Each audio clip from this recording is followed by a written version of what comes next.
Bonjour mes chers amis, comment allez-vous? C'est toujours Aïda qui est avec vous et aujourd'hui dans cette vidéo on va parler de la cuisine russe.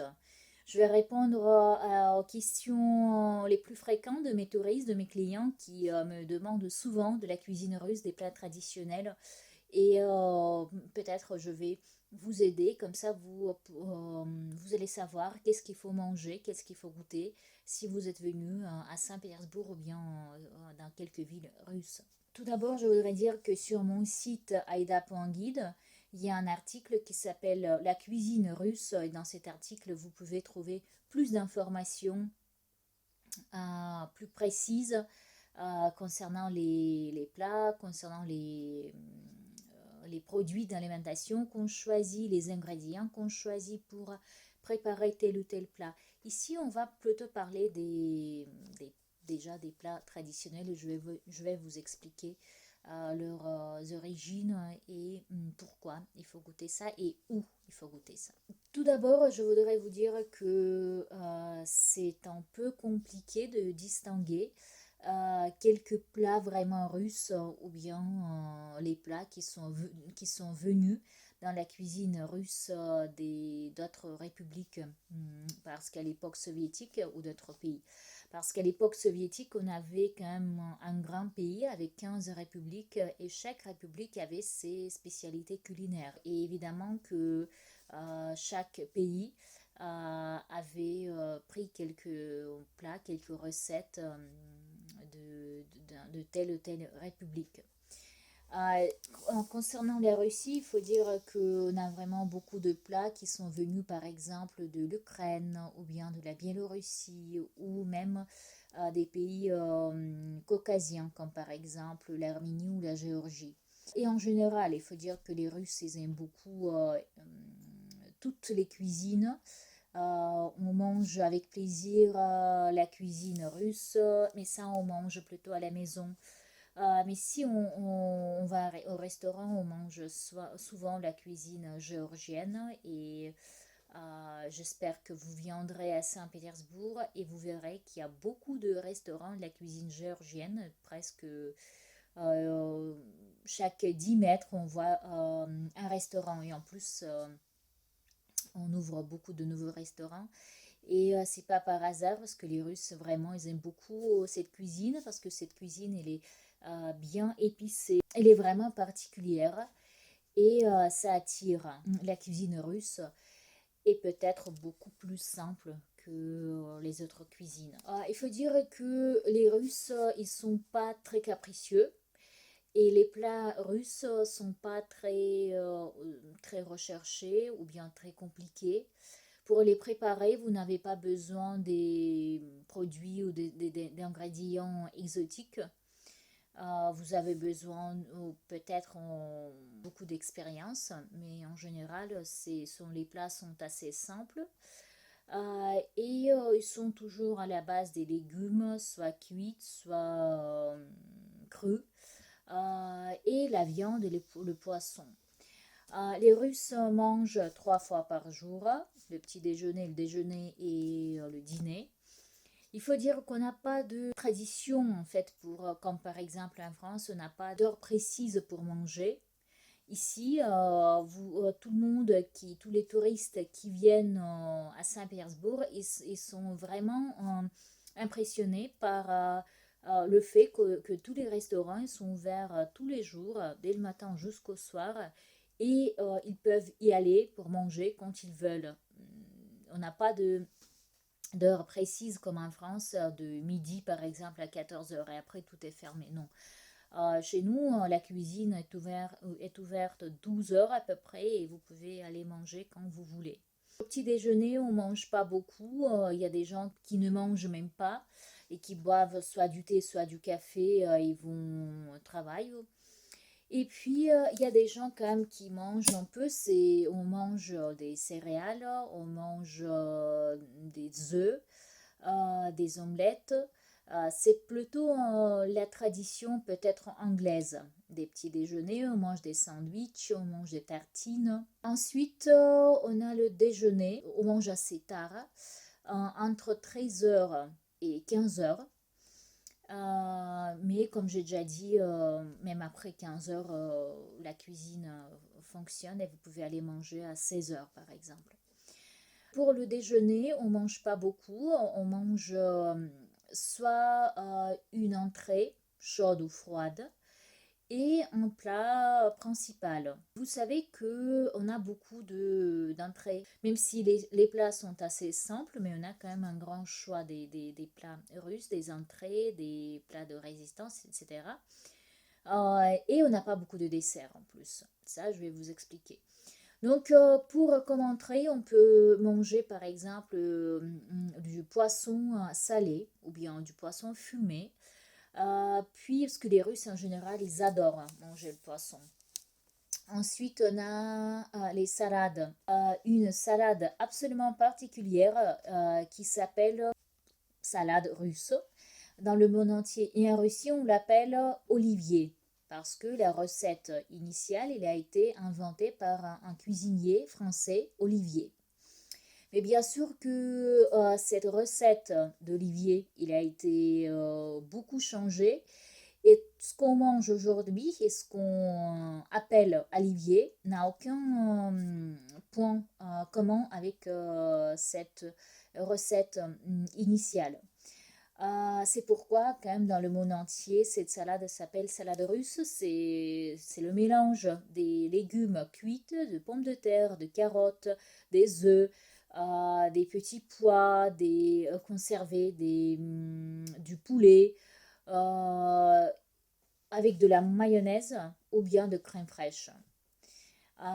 Et en plus, voilà, ça c'est déjà copieux. Il y a pas mal de gens qui comprennent pas comment les Russes ils peuvent manger ce mélange. Ensuite, il y a une salade assez festive qui s'appelle le hareng sous la fourrure. Nous, on mange beaucoup de produits salés, des concombres, des tomates, de l'ail, de poisson, parce que ça peut être bien conservé. Nous, on a des hivers assez longs et assez rudes et assez sévères, et c'est pourquoi les femmes, ils se préparent en été, quand les légumes coûtent pas cher, ils se préparent pour l'hiver. Et puis en hiver, on trouve tout ce qu'on a préparé, on commence à manger les légumes salés dans le vinaigre. Et en plus, les hommes russes, ils boivent de la vodka. C'est pas un cliché que les hommes russes boivent de la vodka. Évidemment qu'ils boivent pas trop de vodka et c'est pas comme le cliché quand même existe quand en Europe les gens pensent que les hommes russes sont toujours bourrés et ils sont un peu fous et qu'on a des ours qui se promènent et dans les rues et que les hommes russes boivent avec des ours, etc. Ça, c'est pas vrai. Les hommes quand même russes travaillent, mais c'est vrai que s'ils boivent, ils boivent de la vodka parce qu'ils ils boivent jamais des cocktails, jamais, ils boivent jamais de l'alcool moins fort, mais la vodka, c'est vraiment notre boisson nationale. Et pour diminuer un peu l'influence de l'alcool, on dit qu'il faut manger quelque chose de salé avec. Donc le hareng sous la fourrure, c'est une salade aussi avec des légumes cuits et râpés. Et vous faites les couches, plusieurs couches. Ce sont les pommes, on utilise les pommes de terre, les carottes et la betterave. Et puis entre les couches, on met du hareng avec de l'oignon. Et pareil, on rajoute aussi de la mayonnaise ou bien de la crème fraîche. Et en général, vous allez voir que les Russes, ils rajoutent de la crème fraîche partout. Donc ça, c'est une salade assez festive, parce qu'à l'époque, quand même, même d'après sa couleur rouge et toutes ces couches, c'est vraiment comme un petit gâteau. Et en plus, à l'époque, le hareng coûtait assez cher et on préparait cette salade surtout pour le Nouvel An.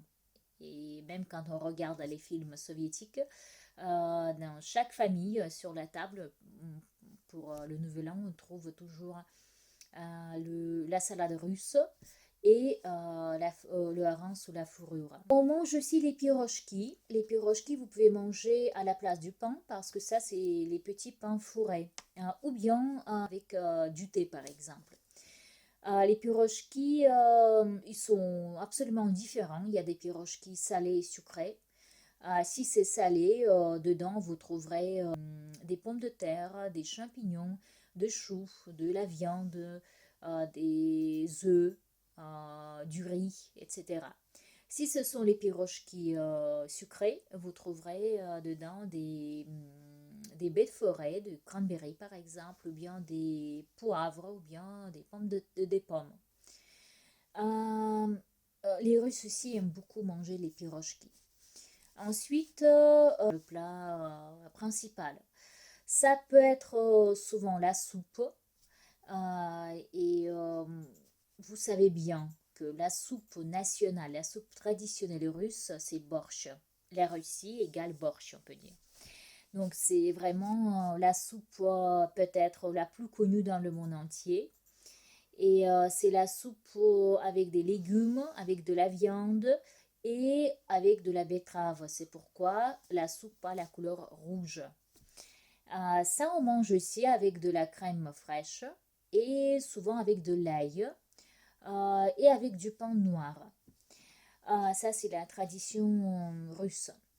Il faut dire que les Ukrainiens disent que c'est pas le plat russe, mais c'est le plat ukrainien et que les Russes, ils ont copié ce plat en disant que c'est notre innovation, mais on ne sait pas. Comme j'ai déjà dit, chaque pays, chaque ancienne république soviétique veut insister que c'était à l'origine, c'était leur plat. Pareil avec les pelmeni et les raviolis. Vous savez bien qu'on a les raviolis de Sibérie. Ce sont les raviolis, on les appelle en Russie les pelmeni, avec de la viande dedans. Mais aussi, il y a des pelmeni avec du poisson. Ça, on peut dire que c'est le plat chinois à l'origine. Mais on dit quand même que c'est le plat traditionnel russe. Et les pelmenis russes sont beaucoup plus grands que les pelmenis chinois. Si vous êtes venu, surtout à Saint-Pétersbourg, vous êtes obligé de goûter le plat qui s'appelle bœuf stroganoff. On avait une famille stroganoff, c'était une famille assez riche, la famille noble, on dit les Russes blancs, dont les cuisiniers ont préparé ce plat. Ils ont coupé un morceau de bœuf en plusieurs lamelles et puis ils ont fait une sauce à la base de la crème fraîche avec des champignons et avec de la purée à côté. Comme ça, la viande avec cette sauce, elle est très très douce et avec la purée, c'est vraiment délicieux. Et en plus, même si la base est la même, dans chaque restaurant, même dans chaque famille, euh, on prépare différemment ce plat. Je vais goûter un plat qui s'appelle le poulet à la Kiev. C'est assez délicieux et ça c'est avec de la viande du poulet avec un morceau de beurre dedans et tout ça c'est pané et frit.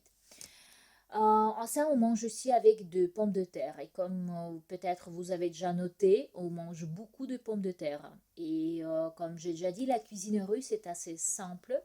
Elle n'est pas très recherchée. On ne peut pas comparer notre cuisine avec celle de la France. Pas du tout. Les plats sont assez simples, sont très copieux.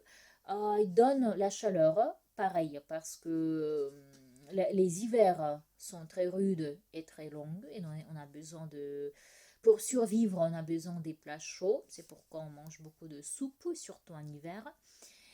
Et il ne faut pas être surpris que dans les restaurants, les gens souvent mangent des soupes. Ça, c'est de la soupe, ça, c'est normal.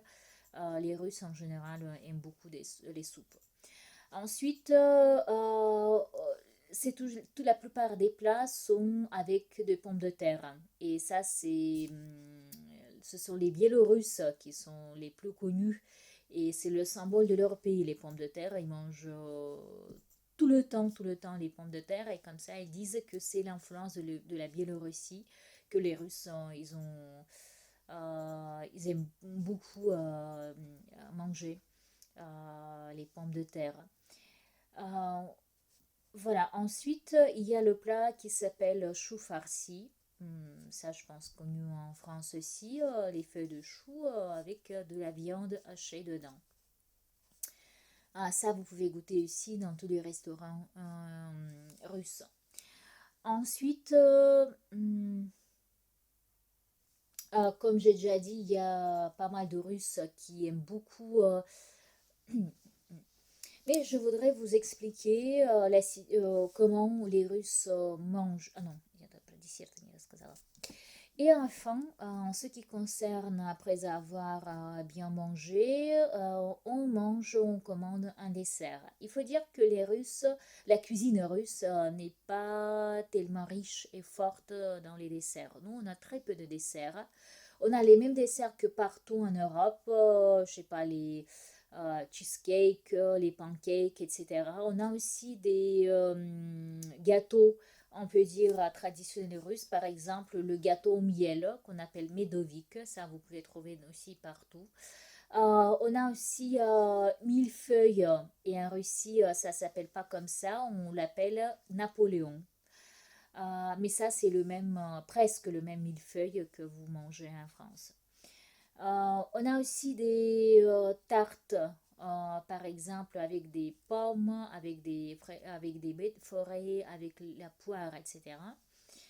Euh, mais en général, je ne peux pas dire qu'on a vraiment un grand choix du dessert. On n'est pas très fort. Ensuite, on boit du thé ou du café. Et en plus, les personnes âgées, la génération de nos parents, de nos grands-parents, ils préfèrent quand même le thé. Mais les jeunes, maintenant, grâce à l'influence ou à cause de l'influence de l'Europe et de toute cette mondialisation, globalisation, on mange et on boit comme en Europe, on boit beaucoup de café. Et dans les rues, on a beaucoup même des petites voitures qui vendent du café. Donc comme ça, les jeunes, ils boivent plus du café, les personnes âgées, plus de thé.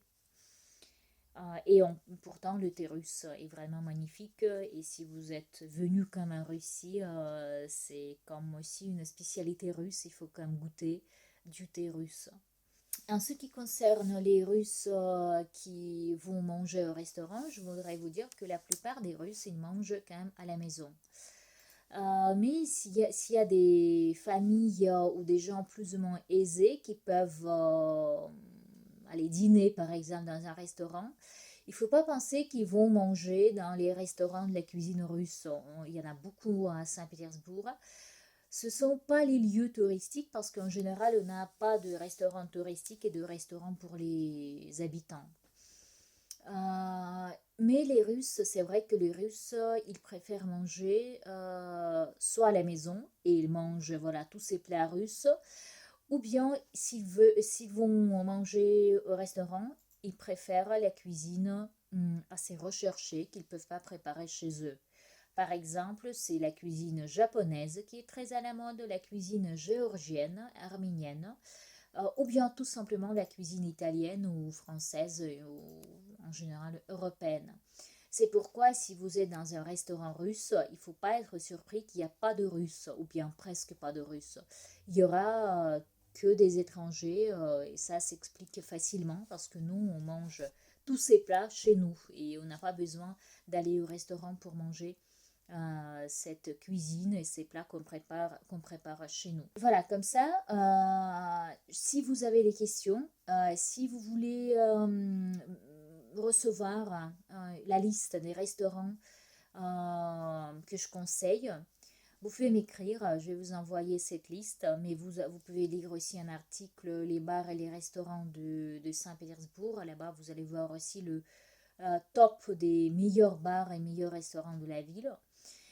Mais si vous avez des questions, on a beaucoup de restaurants avec les concerts folkloriques, on a les restaurants avec la cuisine plus recherchée, moins recherchée.